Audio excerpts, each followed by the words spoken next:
अध्यक्ष महोदय, या ठिकाणी मी या लक्षवेधीच्या खाली बसून घ्या. हे बघा, बसा खाली, बसा बसा खाली. विधानसभा मतदारसंघामधील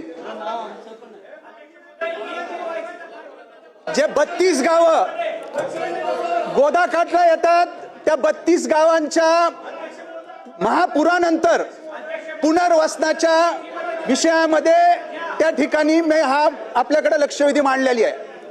या ठिकाणी अतिवृष्टी मराठवाड्यातील आपल्या बीड जिल्ह्यामधील गेवराई विधानसभा मतदारसंघामध्ये एका बाजूला गोदावरी नदी त्या ठिकाणी वाहते अध्यक्ष महोदय, एका बाजूला सिंदफणा त्या ठिकाणी वाहते.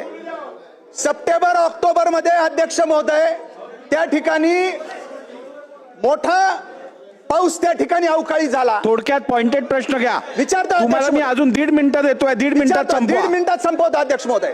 या ठिकाणी अतिवृष्टी झाली अध्यक्ष महोदय आणि गोदावरी खोऱ्यामध्ये त्या ठिकाणी वरती पाऊस झाल्यानंतर पैठणच्या जायकवाडीचं जे काही डॅम आहे त्याच्यामध्ये मोठ्या प्रमाणावर तिथून विसर्ग केला आणि या गोदाकाठच्या 32 गावांना त्या ठिकाणी त्या पाण्याने वेढलं गेले अध्यक्ष महोदय. माझं या ठिकाणी आपल्या माध्यमातून स्पेसिफिक प्रश्न पहिला त्या ठिकाणी मंत्री महोदयांना आहे की हे जे काही 32 गावं गोदाकाठचे आहेत यांच्या पुनर्वसनाचा विषय 2006 पासून त्या ठिकाणी अध्यक्ष महोदय मला माझा प्रश्न विचारतो अध्यक्ष महोदय. 1 मिनिट विचारा. पॉइंटेड मी उत्तर घेतोय. 1च मिनिट तुम्ही विचारा. फक्त याच्यामध्ये या पुनर्वसनाच्या बाबतीत असेल किंवा तिथं वेगवेगळ्या उपाययोजना करणे गरजेचं आहे आपत्ती व्यवस्थापन मध्ये.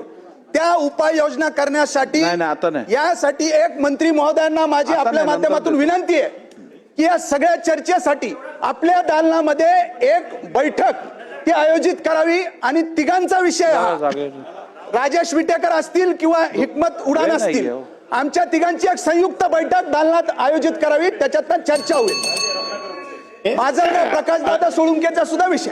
अध्यक्ष महोदय, सन्माननीय सदस्य विजय पंडितांनी जो प्रश्न उपस्थित केला आणि त्यांनी बैठकीची अपेक्षा व्यक्त केली, अधिवेशन झाल्यानंतर मुंबईला ताबडतोब या संदर्भातली बैठक धन्यवाद आणि संबंधित आमदारांना निमंत्रित